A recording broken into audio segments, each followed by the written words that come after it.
Good evening. I'd like to call to order this meeting of the Urbana City Council Committee of the Whole. Will the clerk please call the roll? Ms. Wu, Here. Mr. Sachs, Here. Ms. Hersey, Here. Mr. Brown, Here. Mr. Roberts, Here. Mr. Colebrook, Here. Mr. Miller, Here. Mayor Marlin. Here. First item on the agenda is approval of the minutes from April 5, 2021. I'll move approval of those minutes. I'll second. So we have Mary Alice making the motion and Jared seconding. Any additions or to the minutes? Or We should vote for that approval. okay, so will the clerk please call the roll? Ms. Wu, Yes. Mr. Sachs, Yes. Ms. Hersey, Ms. Hersey, Yes. Mr. Brown, Yes. Mr. Roberts, Yes. Mr. Colebrook, Yes. Mr. Miller. Yes. Okay. So the next item on the agenda is, are there any additions to the agenda? Mayor. Chair Sachs, I do have a request to add a proclamation to the agenda and that it be put under before the council member training session. Do we have a motion? I move to approve that change. Is that it? I'll second. Okay. Clerk, may you please call the roll? Ms. Wu, Yes. Mr. Sachs, Yes. Ms. Hersey, Yes. Mr. Brown, Yes. Mr. Roberts, Yes. Mr. Colebrook, Yes. Mr. Miller. Yes. Okay, so now we're on to the public input and presentations. We have the proclamation. Thank you. And this is in honor of administrative professionals everywhere.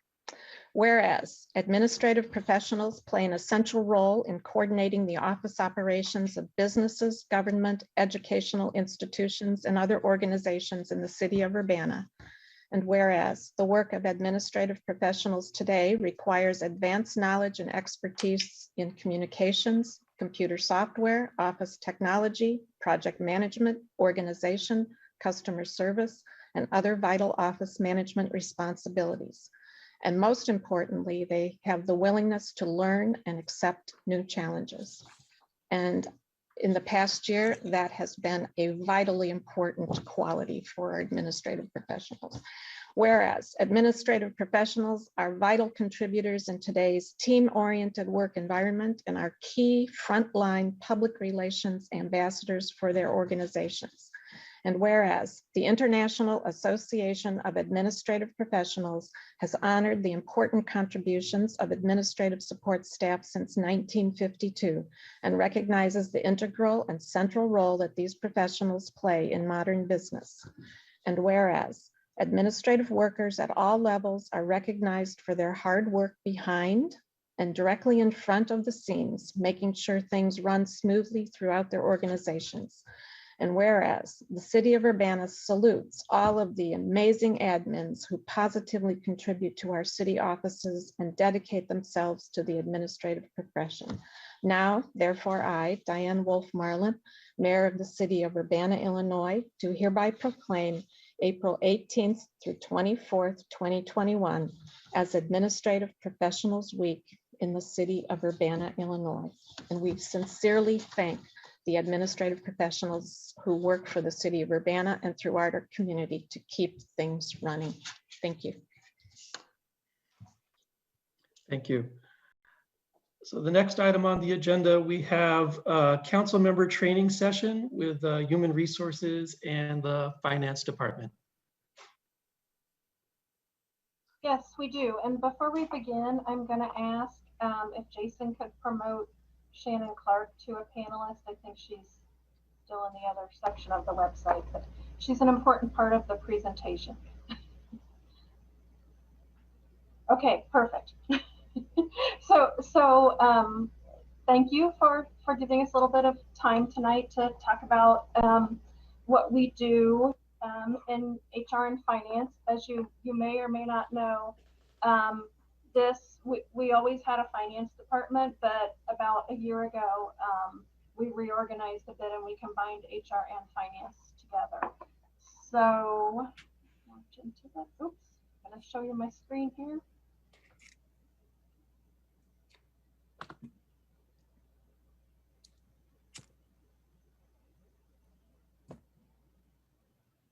Okay, that should be up there. Are you seeing that?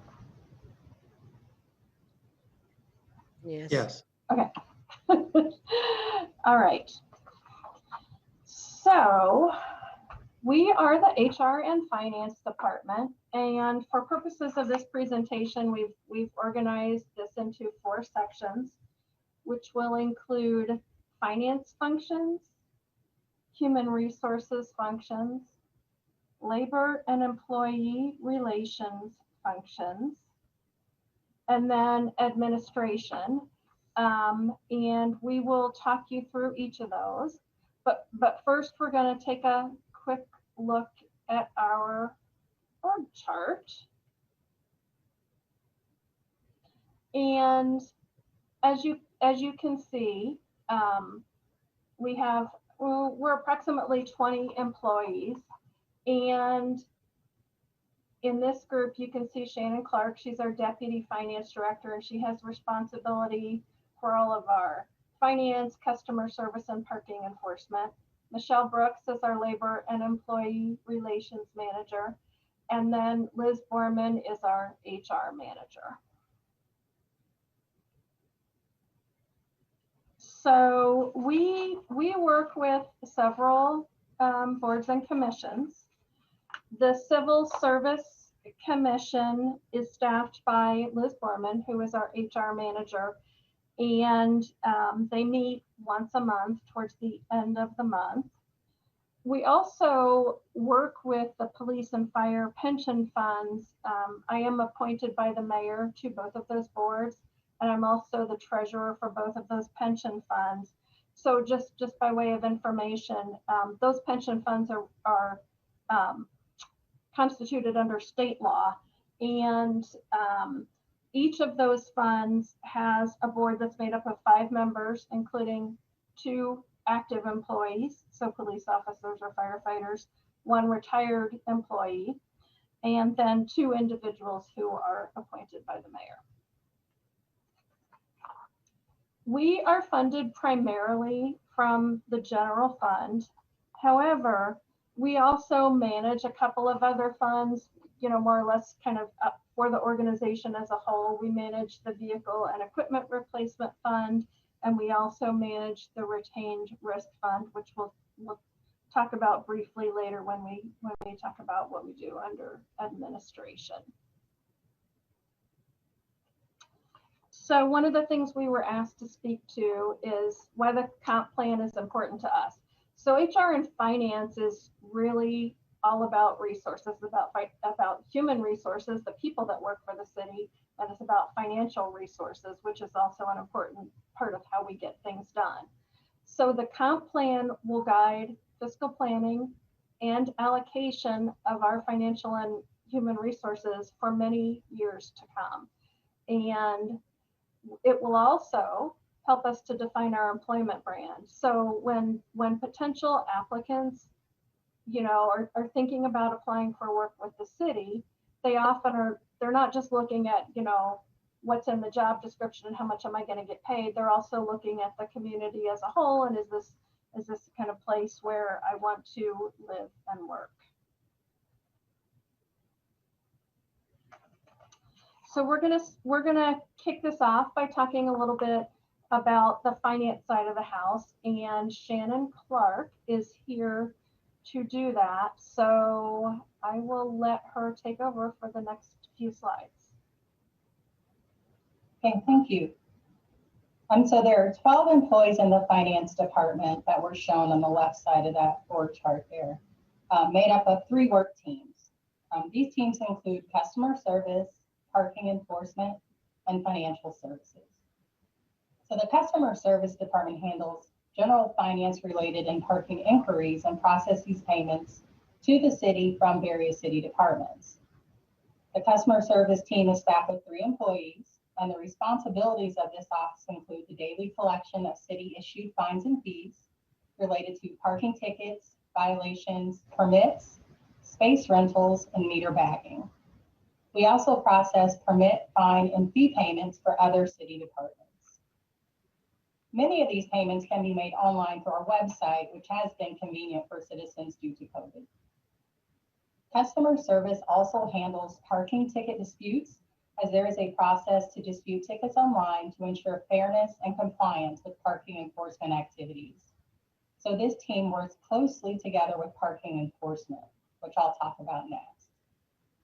So the parking enforcement office is staffed with 3 full-time employees. Parking enforcement applies the city's ordinances around these activities to ensure that parking is available to citizens and visitors in the city of Urbana when needed.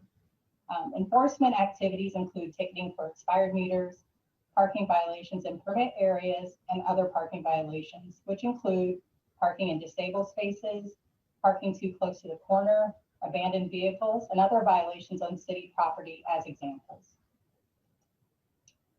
Next is the financial services team, which is staffed with 4 full-time employees and 1 part-time employee.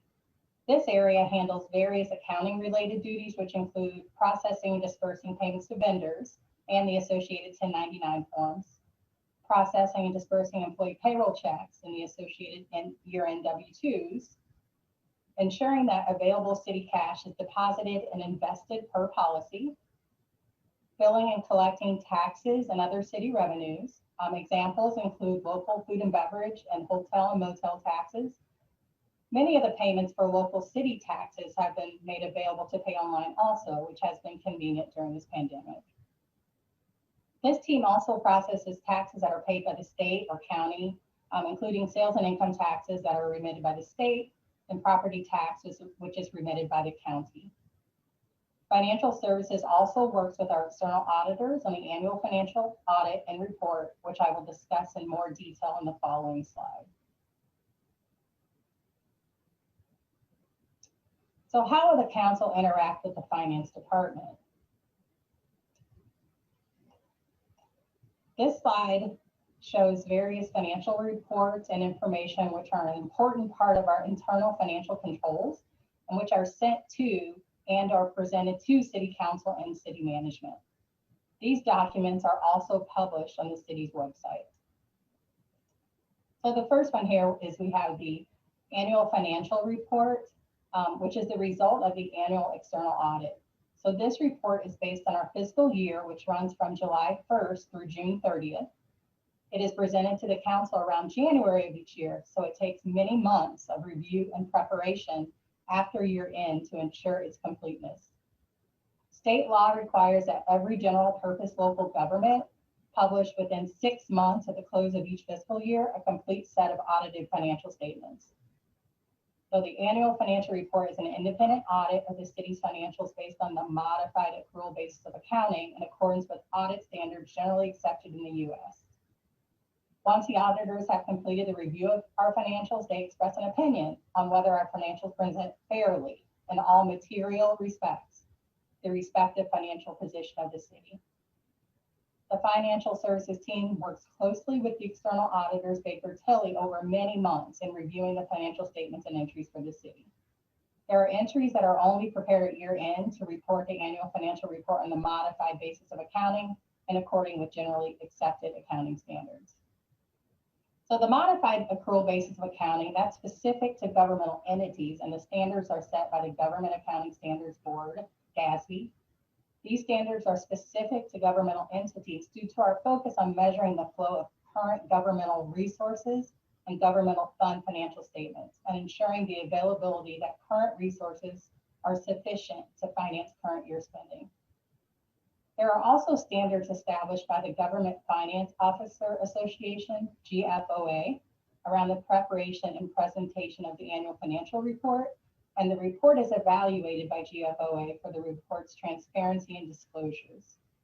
We have received GFOA's Certificate of Achievement for Excellence in Financial Reporting for the last several years. So another important report is the quarterly financial report, which is presented to the council on the cash basis of accounting. So this report is based on financial activity that happens during that particular quarter. The quarterly report is important because review of periodic financial information and budgetary performance by management and the city council are important elements of our internal control system. This report contains analysis and comparison of the city's revenues, expenses, and investment activity, generally highlighting items relevant to the report that quarter. For example, the last quarterly report highlighted revenue impacts due to COVID. This report is emailed to council and also available on the city's website after the end of the quarter. We also have the monthly expenditures report, which shows vendor payments made that month. It contains the details of the payments, which include payee, name, date, and amount. It also shows the total amount of payroll paid to city employees and investment activity for the month.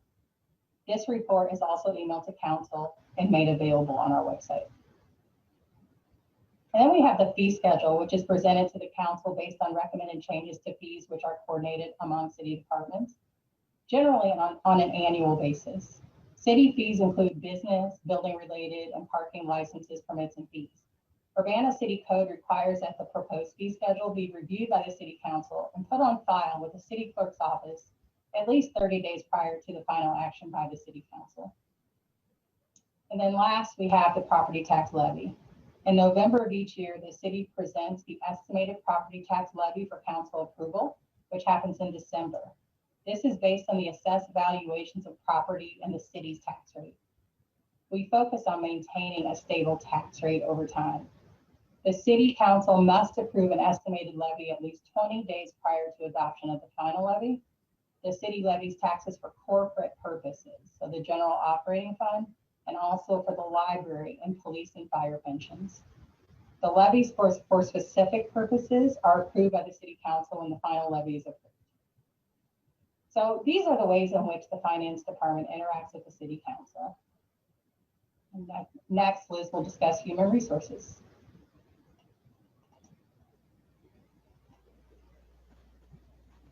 Good evening, everyone. As Elizabeth said, my name is Liz Borman, and I am excited to be here tonight to talk about one of my favorite topics, which is human resources. So over on the HR side, we have 5 full-time employees. We have Elizabeth Hannon, who is the HR and Finance Director and CFO. We have Michelle Brooks, who is the Labor and Employee Relations Manager. We have Phoebe Fletcher, who is the HR Generalist. Aquina Lillard, who is the HR assistant, and then myself. So to start off, as far as our workforce goes, we average around 250 employees. This number tends to fluctuate a little. We typically have a little bit higher employment in the summer due to seasonal employees. And we also have a number of employee groups, such as union and non-union. We have full-time, part-time, regular, seasonal, temporary, and interns, and each group is a little different. So to start off with, one of the key functions that we oversee in HR is compensation and benefits. And for this function, we work very closely with the financial services team. And the recent reorganization that occurred in late 2019, early 2020, that shifted HR from executive to the finance department has really strengthened our relationship, and it has allowed us to really enhance our efficiency in several areas. We administer salaries for both union and non-union employees. Salaries for union employees are negotiated through the collective bargaining process, while non-union salaries are administered through our city's compensation plan. We have 3 unions here in the city. We have the Fraternal Order of Police, the International Association of Firefighters, and the American Federation of State, County, and Municipal Employees, or AFSCME for short. and our unionized employees represent approximately 60% of our workforce. Last year, we began working with a consulting firm on a compensation and classification study of our non-union positions. The consultants are providing expertise in helping us to define a compensation philosophy, conducting a market study of comparable positions in like markets, developing a classification evaluation tool, and updating our performance evaluation metrics. We are also responsible for administering benefits for our employees and our retiree groups, and we assist the library in this as well. And Aquina Lillard, who is the HR assistant, she serves as the first point of contact for benefit questions. She handles enrollment and other matters relating to benefits, and then other general matters. The next function is safety and compliance. So this function includes administering programs like family and medical leave, the Fair Labor Standards Act, the Americans with Disabilities Act, and many others. And we also support the city's workplace safety program, and we work with our third-party administrator for our workers' compensation program.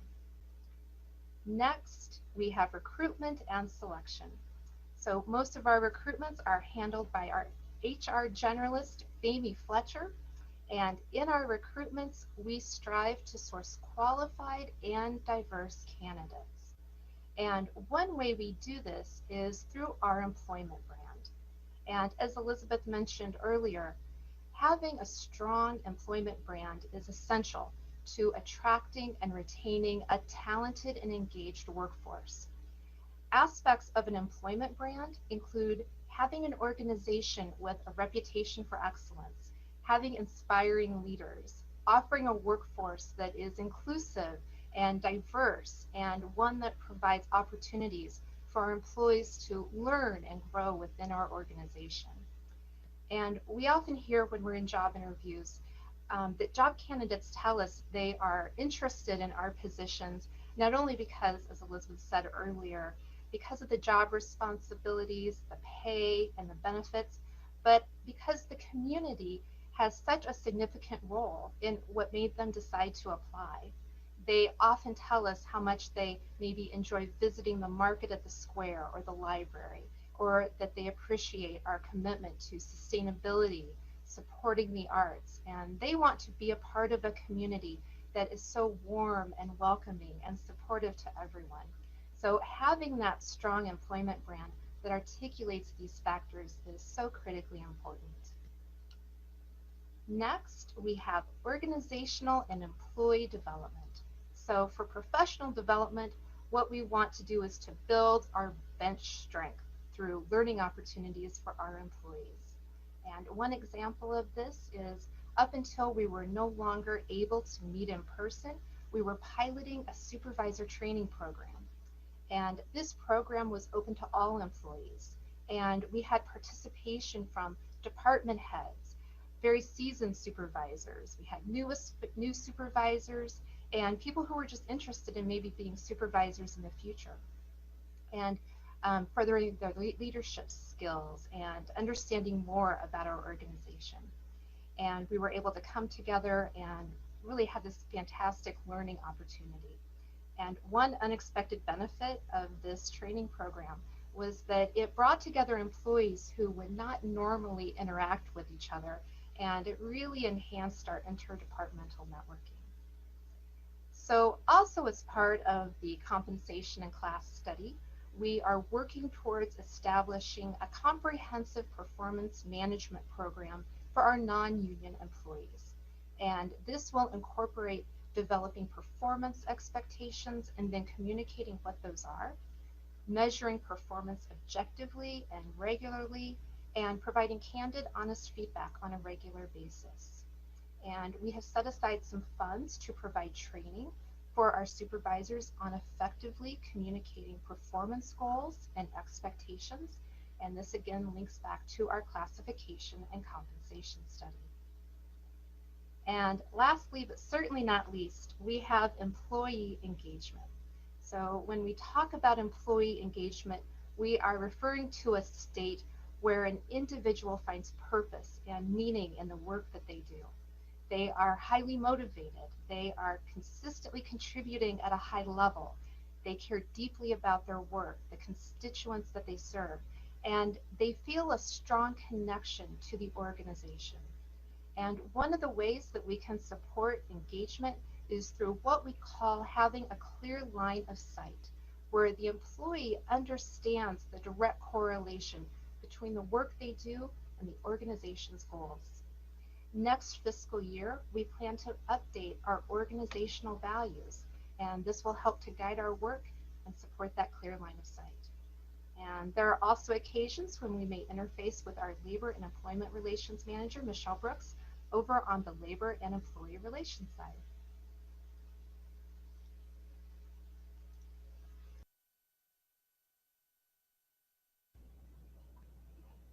Oops. So unfortunately, Michelle Brooks could not be with us tonight. So I am going to briefly cover her area. So Michelle is our primary representative on collective bargaining. And as Liz mentioned, we work with 3 unions: Fraternal Order of Police, International Association of Firefighters, and the American Federation of State, County, and Municipal Employees. And that group includes most of our public works employees, as well as a few employees in police and finance. So she would normally either participate or lead negotiations, draft contract language. She's also the person where if we have questions about interpretation of contract language, she would assist with that. And she advises management on implementation of the contract. She also manages grievances filed by the unions and advises on resolution of grievances. She does some work with employee performance, so assisting with investigations into employee performance or violation of policies. And she would represent the city in any hearing related to performance of particular employees. So if, for example, we were to end up in arbitration or before the Civil Service Commission. She works closely with Liz, as there is a lot of overlap between those 2 areas. They both often are involved in, mediating disputes or disagreements, assisting with ADA matters, and so forth. She also is an attorney, and she assists us with making sure that we're compliant with all relevant state and federal laws. And she is actively involved in coordinating on workers' comp claims. So you will probably see Michelle when we have the opportunity to discuss labor negotiations, which we are currently planning to do in closed session on May 17th, as we have two contracts that one that we're currently negotiating and one that we will begin negotiating soon. And also then whenever a labor agreement is finalized, that would come to council for approval. So with that, I will move on to the administration piece. So in addition to being the department head and being responsible for everything we do, there are a few specific things that are my work assignments. And of course, I don't do any of those alone. So I am responsible for preparing the financial forecast and the annual budget. And you may have noticed on the org chart, we have a financial analyst position that is vacant right now, but I work closely with that person on both of those. So normally we update the financial forecast in the fall, and the budget process is a little more complicated, but that is well underway at this point, and you should expect to see the proposed budget on May 24th, and we are required by law to have a budget approved by the end of June. I will also note that last year, for the first time, we received the GFOA, Government Finance Officers Association Distinguished Budget Presentation Award, and we're very proud of that. So that was kind of a big deal for us. Throughout the year, we may bring amendments to the budget because not everything is predictable. So, you know, we try to minimize that, but you know, you may see us half a dozen times during the year bringing forward budget amendments. I am also responsible for the city's purchasing policies and approval of most purchases. Some larger purchases also require approval of the city administrator, and I also advise staff on questions about purchasing and how to comply with our purchasing policies.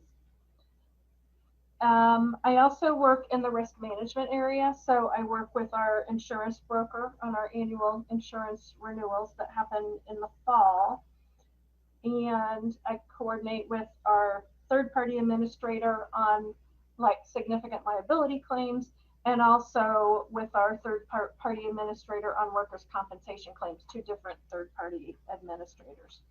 I will also say this year, all of us, I think, which was unusual, spent quite a lot of time on COVID-related issues on the HR side of the house.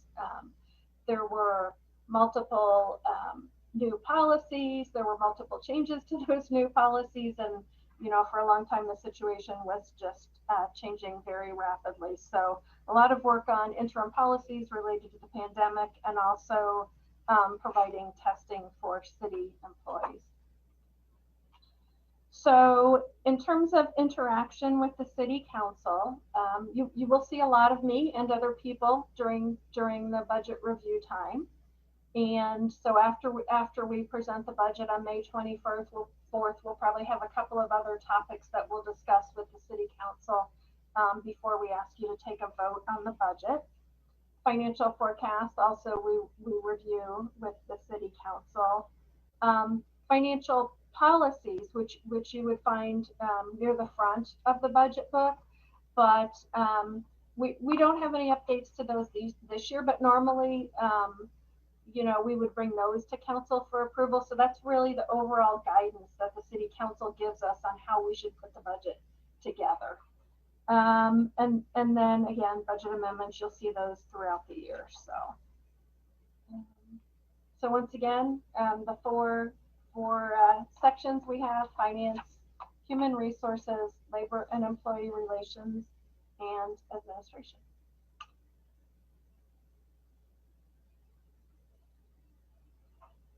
So I'm, you know, happy to answer questions. I'm not sure if we're over time yet. So.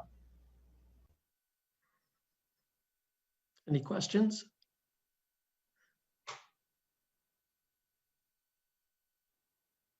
Well, Grace. Thank you. Thanks for the great presentation. Very well organized, and I loved the visuals. I had a question for Liz Borman, if I could, please. I liked mentioning in human resources, diversity and inclusion, and I was wondering what measures are being taken, if there are any, to be intentional about diversity and inclusion. Like, is that a concrete goal? Do we have measures in place? Like, do we do affirmative action hiring and broadcasting, or any data on demographic information? Just kind of wondering how you do that. That's a great question. Thank you so much for asking that. So we are intentional about how we recruit and source our employees. That is very high on our radar. And I'll be honest, this is a very tight labor market. So we are always looking for new ways that we can source and attract, especially a diverse pool of applicants. We do look at metrics. We do analyze where we may, what our applicant pools look like. And then we're also reviewing what sources we use. So are there new sources? A few years ago, I was working on the firefighter recruiting, and someone suggested try radio. And I thought, really, radio? I was stunned at how effective radio was. So those suggestions, and especially if anyone has suggestions like, hey, have you ever thought of this? We really welcome those suggestions. But as far as analyzing our metrics, we certainly are looking at those always. do we track employees by any kind of demographic background or have an affirmative action policy or anything? Sorry, could you say that one more time? Do we track data on city employees based on demographics like race, age, gender, socioeconomics? And do we have like a policy in place like affirmative action in hiring? I know you're doing a lot of those things, but just wondering if there's a concrete policy that you're using. That's a great question. So we don't have a policy in place at this time. We do track the basic demographics. I don't believe that we're tracing socioeconomic status, but as far as the basic demographics, we certainly are. Bill, did you have a question? I just wanted to mention the open data site that we have too. I've used that quite a bit. It's good for tracking expenditures, kind of recent expenditures, but the main thing it does that the quarterly reports and monthly reports don't do is you're able to look at a single vendor, pull up one single vendor and see how much we've spent with that vendor, and over a period of at least a year. You can go back a couple years, I think. So I hope we continue that. I've used it a few times, and I think it kind of comes with our financial software, if I remember right. So if there's an easy way to continue that, I would hope you can do that. Yeah, and I believe that the plan is to continue it. I don't think there's an end in sight for that. Any other questions or comments? Seeing, Grace. Sorry, one more follow-up for Liz too. Since you said you have that data, I was just wondering if that's shared or kind of what it looks like, if it's changed or if there's any trends. I will be happy to look into that for you. Off the top of my head, I'm not sure, but I want to get you the right data, so I'll be happy to look into that. Thank you. Any other questions? Seeing none other, wish to thank you very much, and we'll move on to the next item in the agenda, which is public input. So if you'd like to speak, please raise your hand. I see Bishop Underwood. Would you like to speak?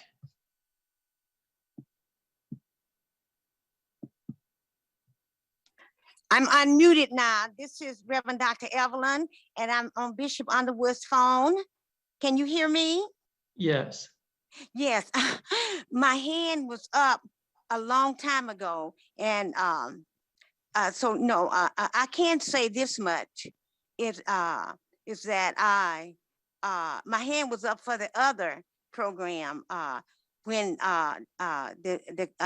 Danielle and her group was on the Cunningham Township. I had a question on that, but apparently no one saw my hand up or whatever. So I left it up. So I go ahead and speak since I can talk further about that issue, those issues relating to the garden and all, because I understand that they're going to have some open meetings where individuals can come and have input at that time. So I'll wait until that time where I can talk about the issues that I was going to bring up at that meeting. But for this, listen attentively about the input, the informational piece, the training that the different departments just gave us.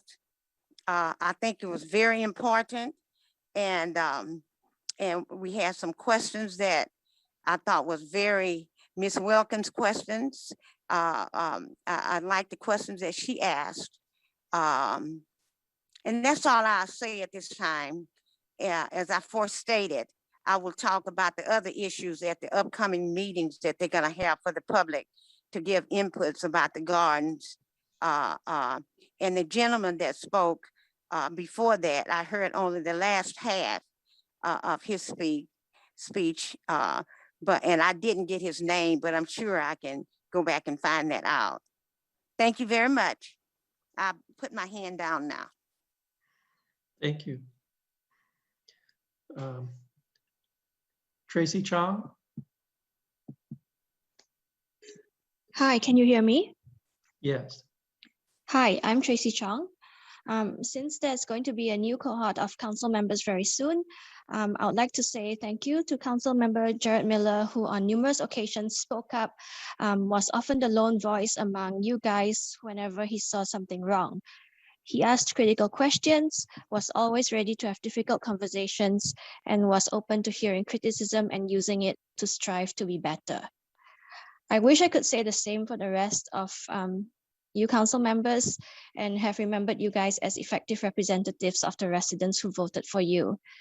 Over the past year, we have brought up issues of police misconduct, which was even finally admitted, even though very quietly, by Chief Serafin.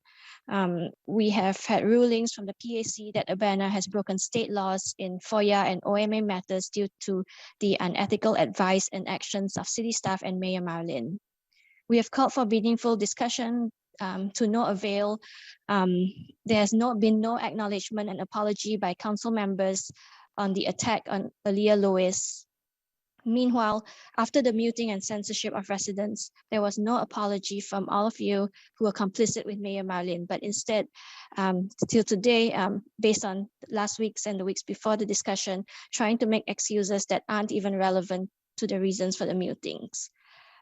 You choose to hide behind the excuse of lawsuits as directed by Mayor Marlin, even though you are elected officials who should put the public's interest first and foremost. I guess this is the legacy you leave behind as council members. Meanwhile, can Mayor Marlin or council members, any of you guys comment on where the city is regarding the city of Urbana and the Fraternal Order of Police contract? We would like to hear how discussions and decisions will be handled with the new council members. I look forward to hearing that. Thank you.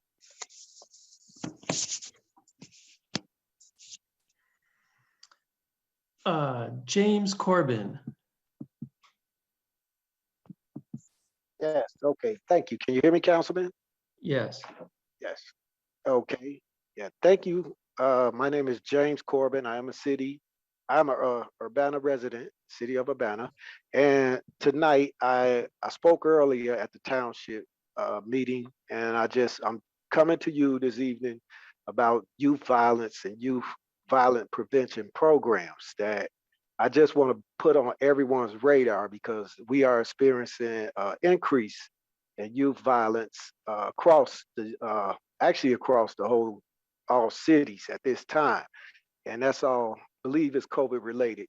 And it has a lot to do with a lack of activities for these young individuals who are out there now in the street without jobs and just, doing some non-productive items. And just to give you a little quick strategies that we could approach these youth violence situation and get a curve on it. I believe it was Councilmember Grace who spoke on this. And like she said, a lot of the direct funding, we could work, toward creating programs. We could look into providing quality education early in life. We could work with the preschool enrichment with family engagements, and we could also create protective community environments. I think that's more important that we kind of focus on protective community environments because the approach that we could use would be basically to modify the physical and social environments by creating activities and things for these youth to do. If we come with programs that involve with education, and these type of programs helped me as a child of getting to know more of my own history and just building things on it, and as well as the youth programs like with Go Mad, Youth Build, what they doing teaching these skill sets. We could curb a lot of this violence and keep these kids off the street or young individuals, I'm not going to say kids, I say young individuals off the street and show them that there's another alternative. We also need to bring in programs early again to show the whole connection and how these individuals are part of the community, which is very important because someone who's out here committing crimes such as, you know, taking another man's life, they are not seeing the entire picture. That's just clear right there. They can't see the entire picture because you would not be trying to, um, you know, take out someone's life and at the same time risk yourself of getting time and going to jail and leaving your family behind. This makes no sense. So, and critical thinking. We need to bring in programs that would address critical thinking and how to de-escalate and not move on emotions. All these things need to be taken in consideration. And I would just like to just bring that to your awareness. Any funding that we could do to help strengthen these programs, such as through all the groups that's on the ground, like I said, First Followers, HVNT, whatever other group we have out here, and we got a lot of positive. We need to expand these now before it get warmer and this situation start turning worse. I know I always sound the alarm, but I just want to bring this guys to your attention. And I appreciate your time and allow me to speak. Thank you very much. Thank you. Sarah Nixon.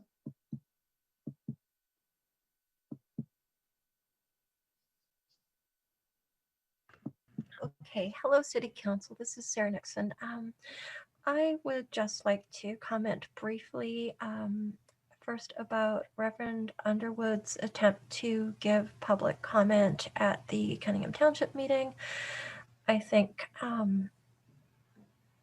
the city owes her the opportunity to speak, and I think it would be appropriate to address that oversight or lapse by inviting her back now if she's listening and invite her to speak her mind and provide the public input that she would have liked to give at the township meeting.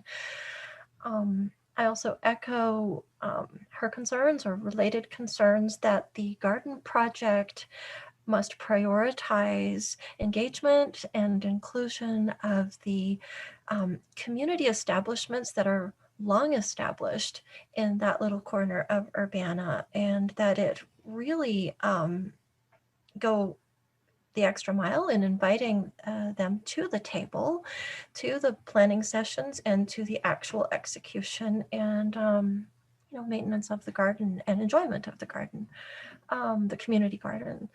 I would also like to echo Tracy Chong's comments to the council about the changing of the guard that is imminent. I don't think I could express anything more eloquently, clearly, and with better detail and research and thoughtfulness as Ms. Chong habitually does. So I won't attempt to. I would really like to thank Mr. Miller for the exact same reasons that Ms. Chong covered. And I'd like to thank the other council members who are departing for their service in my own humble way as a community member. I certainly appreciate everybody on the board as much of a nuisance as you may consider me to be.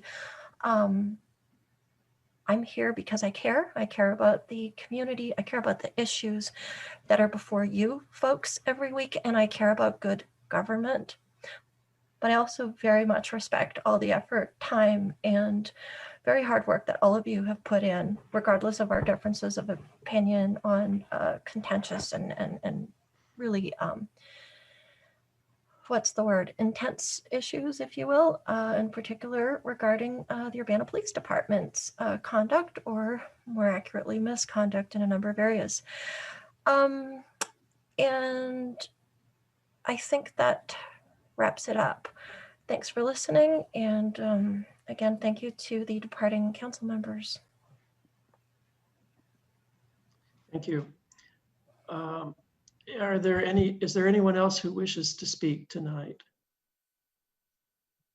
I don't see any other hands. Oh, hold on. Let's see. Nope. Let's see. Nope, okay. So if there's no one else who wishes to speak, we'll move on to the next item on the agenda. Staff reports, are there any staff reports? Don't see any. Oh, Mayor? You're muted.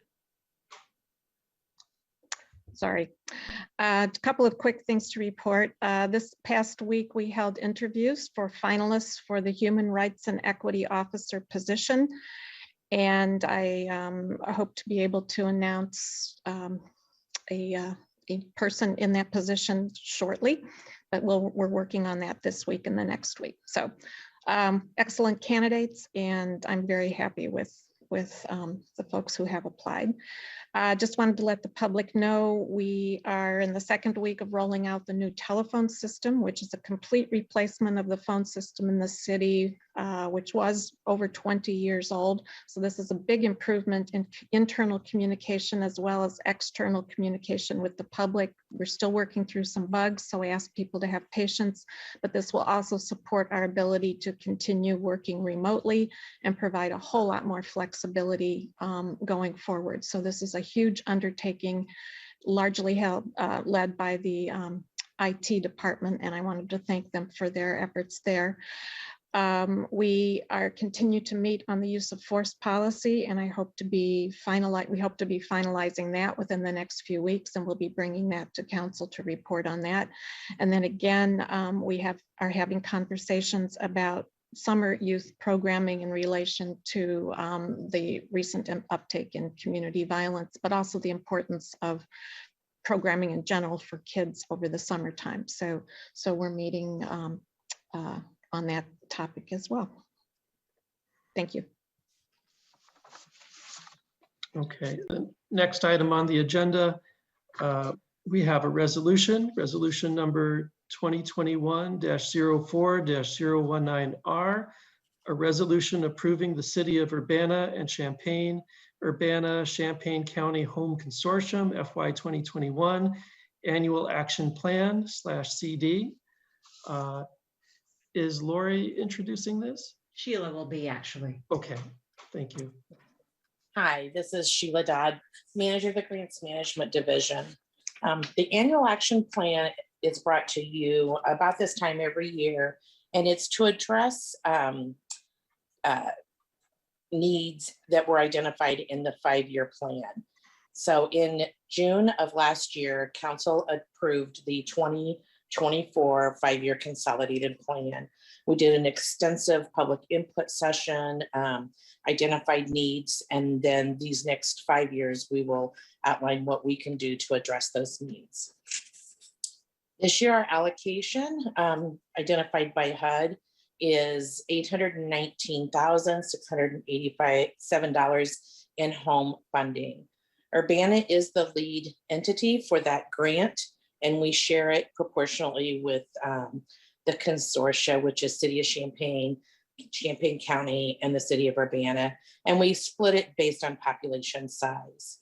We are required by HUD to set aside 15% for a community housing development organization, which this next year will be about $123,000. Currently, we have 2 approved CHODOs, First Followers and Habitat for Humanity. And so we will be bringing back in the fall agreements that they'll be providing on how they can address affordable housing needs. We also have the choice to set aside operating money, and we did set aside 5% this year to be allocated to those 2 agencies to help them with capacity building and implementation of their CHODO projects.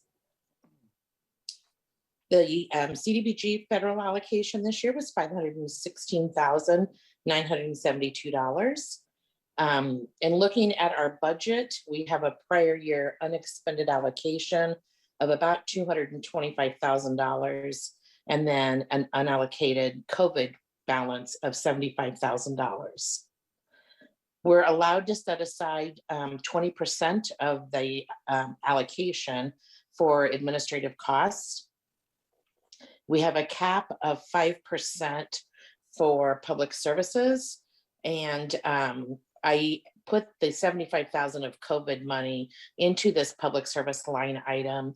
I don't have any unmet needs identified yet, but we are still doing outreach, trying to capture any agency that is not getting funding from other sources that we can address maybe some of their concerns or capacity building. And then the final category is the neighborhood stabilization program. We've set aside about $443,000 to be used for capital improvement projects. In the 2020-2024 consolidated plan, in the surveys that we did throughout the community, infrastructure was the biggest concern that everyone had. And while, again, we don't have an identified project at this time, we will work closely with Public Works to see where our funds can fit into the community. We set aside $85,000 to do emergency accessibility and senior repair programs. We're working closely with Ameren this year to design an energy efficiency program where between their funds and our funds, we can hopefully make a big difference in some of our older housing stock. And then finally, we set aside a small amount of money for property acquisition, demolition, new construction. While we don't have any identified projects, by putting this in here, if something comes up, it allows us to respond quickly and not have to go and amend the plan. That's a quick overview of the budget and the process. Does anyone have any questions? Mary Alice? Oh, thank you, Sheila, for that overview. I had a kind of variety of questions, and hopefully I'm reading the report correctly.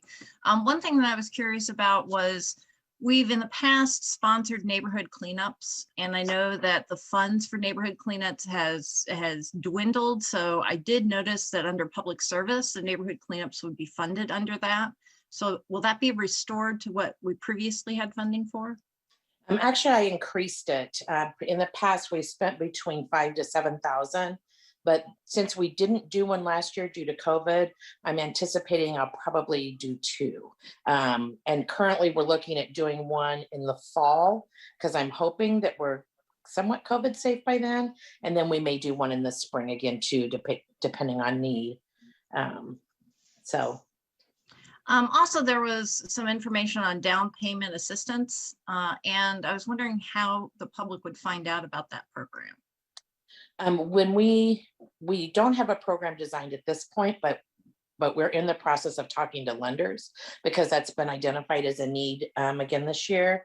And when we launch it, we will launch it through the local lenders, realtors, and put postings on our website and try to get it up. But in the past, the best way to get that information out is to those people who are making the loans. You know, makes a big difference to them. I guess my concern is if people don't think that they have enough money for a down payment, then they're not going to go and see if they are pre-approved for a loan.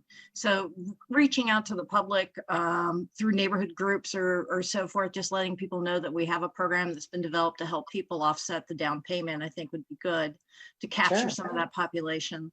And then I also noticed that there was something about a discrimination testing program. Is that something that's also being worked on? Not this year. That is our fair housing testing. And so as we get our feet back underneath us from COVID, we may reach out and work with some interns who, how I've seen it done in the past is they just do random calls and see if one group of people is treated different than another group of people. But the last administration set all of our fair housing initiatives on hold and directed funding to go towards the other programs. So hopefully this will come back in and be a priority in this next administration. Okay, and then my final question has to do with the public input. If I read that correctly, nobody provided public input on the plan. Is that correct? That's correct, except I shouldn't say that. Agencies did, but we had 3 public hearings. We had a public input meeting that we advertised through the listserv of our neighborhood organizations, and no one no one attended those. And unfortunately, I was hoping with a virtual that we would be able to get more attendance, because that's kind of been other communities' experience. But typically we don't get a lot of public input, and I'd like to find ways to get more or to do different outreach. So, given that we didn't really have any public input in this time period, I know that we've done updates to the program throughout. This is a 4 or 5 year document. I'm wondering, after COVID restrictions are lifted, if it would be possible to hold at least 1 or 2 kind of public hearings, maybe at churches or something, to get more input. I'm just wondering if the fact that it was virtual was that people weren't able to necessarily participate. So that's just a thought. It's not anything in terms of. Sure. Okay. All right. And Mary Alice, in the fall, when we bring our performance report, because we have to report in the fall what we did for the prior year, and we will be doing or trying to do outreach and public input then. So hopefully we will have participation. Okay, those are my questions. Thanks, Sheila. Dennis, and then Yeah, Sharice, there you are. thanks. Actually, Mary Alice was very effective, and she covered one of my topics that I was interested in asking about.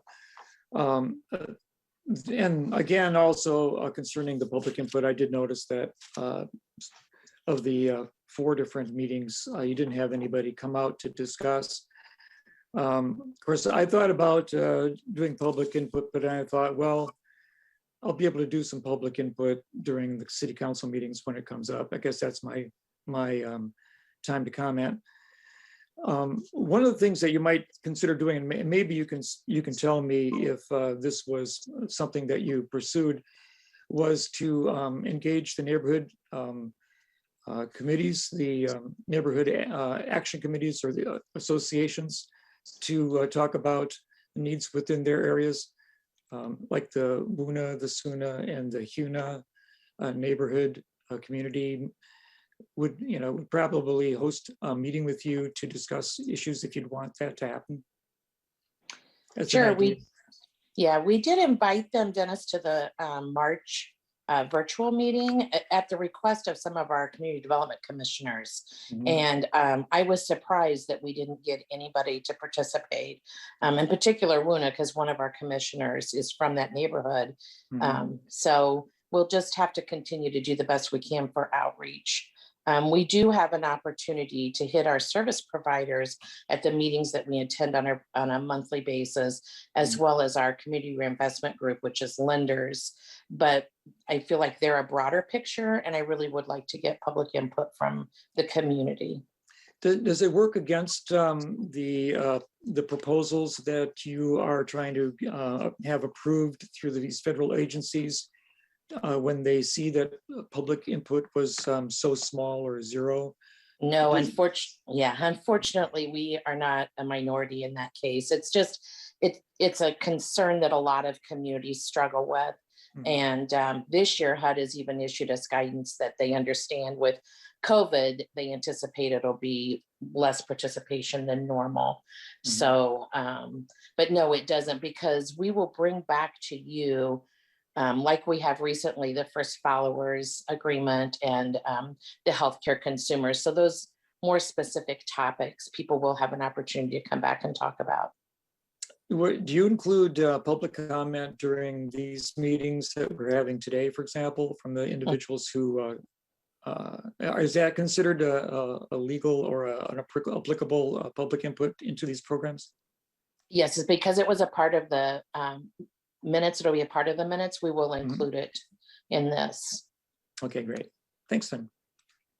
Sharice.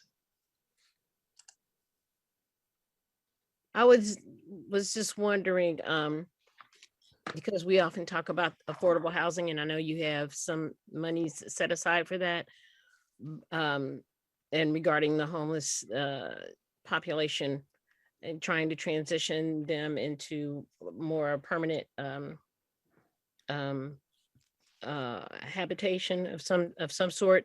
So I guess my question is, what kind of programs or what kind of funds do we have set aside for fees such as like security deposits or first and last month? So I don't rent, but I know that these can be barriers to people actually finding at least an apartment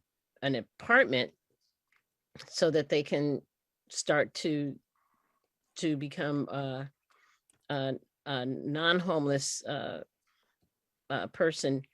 Do we have any kind of anything that helps people with that? We don't have anything specific in this year's budget. We did, with our COVID funding, we did provide rent assistance. HUD is very specific on what they call those subsidy payments, where we can offer up to 3 months assistance. And then we have to ensure that they have the ability to stay current. You know, they don't want us to help someone that there just isn't any way they could make month 4. But during COVID and really on a regular basis, Champaign County, City of Champaign, Village of Rantoul, we all meet on for a while, it was every other week on rent assistance and utility assistance and who was getting what money and how we could, have the biggest bang for our buck and get those funds out there to help people. So this last round of rent assistance that the county's administering, I had over 100 applications. And while I could only help with 3 months rent, I sent a letter and an email to those people saying, hey, there's this other opportunity to help you even further. We just learned at a meeting this week that if somebody qualifies for LIHEAP, even if they don't need it right now, we should all encourage them to apply, because if they get behind between now and May 31st, there may be some flexibility for those who are in the LIHEAP program. So, we share information, we share resources, we try to do the best that we can. And then with the city's portion of COVID, we helped almost 60 families stay into housing. Okay, but but there's nothing that can help people with the transitioning. I mean, as far as even if because one of the most difficult issues I know with even getting a job so that you can do that is having an address. Right. So and we are working, or we're going to be bringing to you soon the Emergency Solutions Grant. Cunningham Township is going to be awarded funding, and we're going to act as the administrator. So we did that with them for this year's funding. They have a rapid rehousing program that Danielle can talk more specifically about. But by the City of Urbana acting as the administrator, it allows the township to access those funds. So that's the type of cooperation I'm talking about. They can offer that rapid rehousing, get people into housing on a temporary basis while they're helping them get SSI or, help them with whatever they happen to need, whether it's financial coaching or job search and then, with First Followers, some of the funding that we gave them is for that same type of thing, where they can help people get a cell phone so that they can have access to do job interviews, help them with clothing so that they can, dress appropriately for a job interview. So while we may not directly provide it at the city, we help fund those type of things. okay, thank you. Mm-hmm. Any other questions? Thanks, Sheila. Oh, Mary Alice, No, I was just going to make a motion if that's okay. please do. All right, I move resolution number 2021-0401-9R, resolution approving the City of Urbana and Champaign County Home Consortium fiscal year from 2021 to 2022 annual action plan to City Council with a recommendation for approval. Is there a Second. second? So moved by Mary Alice and seconded by Dennis. Any further discussion? Is that going to the consent agenda? Well, since there's nothing else on the agenda, I figured it doesn't need to go to the consent agenda. Okay. Any further discussion? Seeing none, clerk, please call the roll. Ms. Wu, Yes. Mr. Sachs, Yes. Ms. Hersey, Yes. Mr. Brown, Yes. Mr. Roberts, Yes. Mr. Colebrook, Yes. Mr. Miller. Yes. That motion carries. So our next item on the agenda is council input and communication. Dennis? Yes, I've got three things I'd like to comment on. First, I'd like to have James Corbin contact me. I'd like to have his contact information. I thought his comments were very good, and I would like to communicate with him. So if he would please contact me, my city council email address is on the website. Second, I'd like to just let everybody know that our Urbana Sister City program is sending myself to the Illinois Sister Cities Association annual meeting. It's going to be on Friday, April 23rd. It's being hosted by Palatine, Illinois. It's going to be mostly a Zoom meeting, but being on the board of directors, I will need to be there because we're going to be voting on additional members to the board and making some other kinds of board decisions for the state. And also there's going to be the announcement of the Sister City of the Year and the Champion of Youth Awards. I act as the award chairman for the board, so I'll be introducing those winners at the meeting. So if you're interested in attending, it's possible to attend by Zoom, but you need to talk to me so that I can forward to you the information. And lastly, you probably know and remember that over the last 6 months, the Urbana Sister City program has been working with the city of Thionville on a music video collaboration. And I'd just like to let everybody know that we're approaching completion of that collaboration, and we expect to have an announcement coming forward in early May. I think it's going to be a very important announcement, and please stay tuned. There'll be more information coming from the mayor's office on this event. We're very excited about it, and so are the people in Thionville. Thank you very much. Those are the comments I'd like to share tonight. Anybody else wish to speak? Bill? Yeah, I think this week is the yard waste pickup week. So remind your neighborhood groups that we have 1 week to put out yard waste in the spring, and this is it. Put it out on your recycling day. And then there's also Rosecrans is starting to have community co-responder meetings. So I wonder if we could get word out to people, other providers, they want to participate in that. It's a Zoom link, so I can't really read it, but maybe the city could put it on the webpage or something. That's all. Anybody else on council wish to speak? Mary Alice? And I then just wanted to say that somebody had asked about the police union contract, and I know that that's still under conversation and that we don't have really any update, but we're not at a point, to the best of my knowledge, in which we're going to be discussing or even approving contracts. So the new council is my best guess in terms of who would be approving that contract.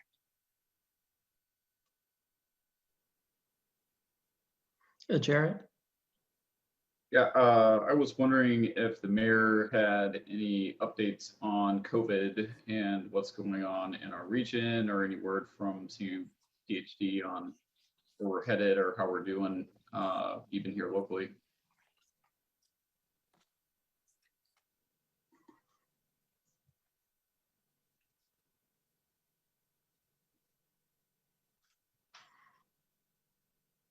Mayor, I think you're muted. Yeah. Sorry, I lost the screen there for a minute.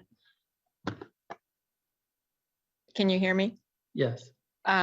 We'll get an update at our meeting tomorrow, but at this point, we're still in phase 4.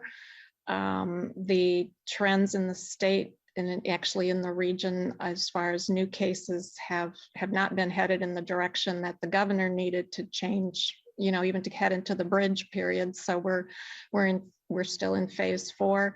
We have not made any decisions yet on what the policy will be on public event permits. I know some people are very interested in that, but we will be working jointly with the city of Champaign to make decisions in that area. We did hear that, you probably read that there will be no 4th of July parade, but there will be fireworks modified anyway on the U of I campus. The announcement was welcome news today that the Urbana School District is working with the Public Health District to host a vaccination clinic for kids 16 and older. So students at Urbana High School will be able to get, they're hosting a vaccination clinic for the Urbana High School students. So that's really welcome news.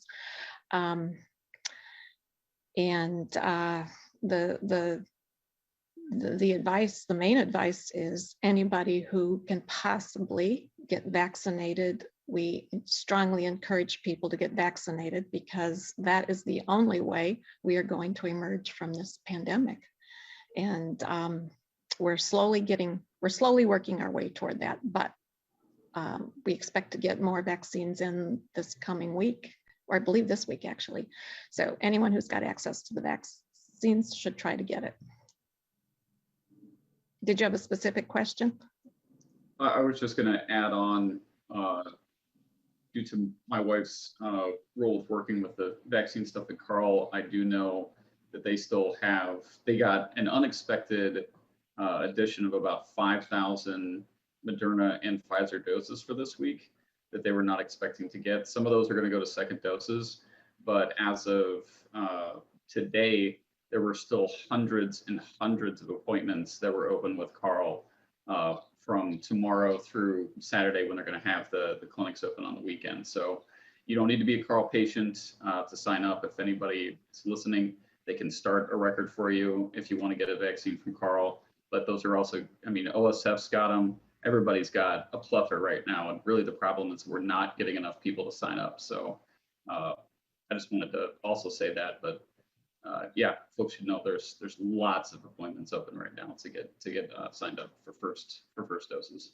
That's really great news. And that's the kind of thing that happens. You just find out at the last minute, you know, people don't get much warning in terms of how much vaccine is coming to the community. So, but when we do get it, it's really important to use as much as we possibly can. So. Sure, Cherise? Yeah, and to kind of piggyback on Jared and Mayor Marlin, I just wanted to say regarding the particular vaccination issue is I think we're not imaginative enough on a county level in that maybe instead of having people have to, you know, and this is regarding Carl as well, sign up for appointments, we may need to actually, I know we've been having these clinics at this place and that place, and you just kind of have to go where the people are. Not everyone is able to take off work. Not everyone is willing to take off work to go in and get a shot. And there's something that we're missing somewhere, I believe, as a community regarding the education with vaccinations, as well as the accessibility, because people will still have to sign up on Sign Up Genius and stuff like that. But if you don't have a computer, if you're not computer literate, then believe it or not, there are plenty of people that aren't, because you have a generation of folks that didn't need computers.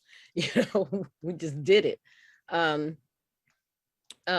We have to, I think, I don't know how to go about this, but I do think that is a huge gulf in getting people signed up. So all I can say is that if you know someone that needs a vaccination and they're not capable, or they haven't been able to sign up or whatever, try to help them sign up any kind of way. And this is for people, you know, all the people that in public that are listening even to this meeting right now. You know, try to help your aunt, your uncle, your cousin, your sister, your brother, your dad, your mom, whoever, get signed up in any way possible, because we still haven't figured out a way to help those who are not able to understand how that goes. I would just like to say, like my mom has been vaccinated since January, and on her portal on Carl, they still telling her to get an appointment for her vaccination. And every time we've gone to the doctor, I've told them she's fully vaccinated, you know, and so am I. And so I know that those, I know what Jared is kind of talking about as far as there being all of these openings. And maybe we need to reconsider the fact that maybe if you have walk-ins, just do it, you know, instead of them actually having to do an appointment. Just if you have a walk-in, vaccinate. If people willing to do it, do it. So that's all. Thank you. Anyone else wish to speak from council? I do have. Mayor? I just wanted to say thank you to a couple of neighborhoods who sponsored cleanups this weekend.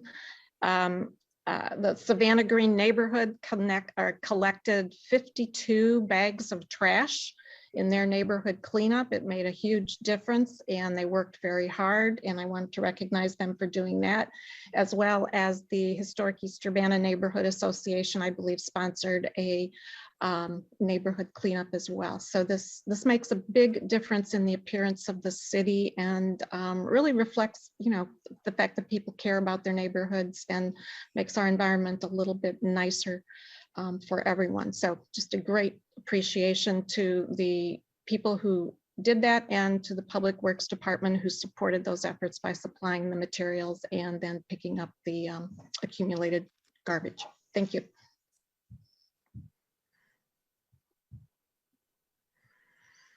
Any other comments? Seeing no further comments, I think this meeting is adjourned. Thank you all very much.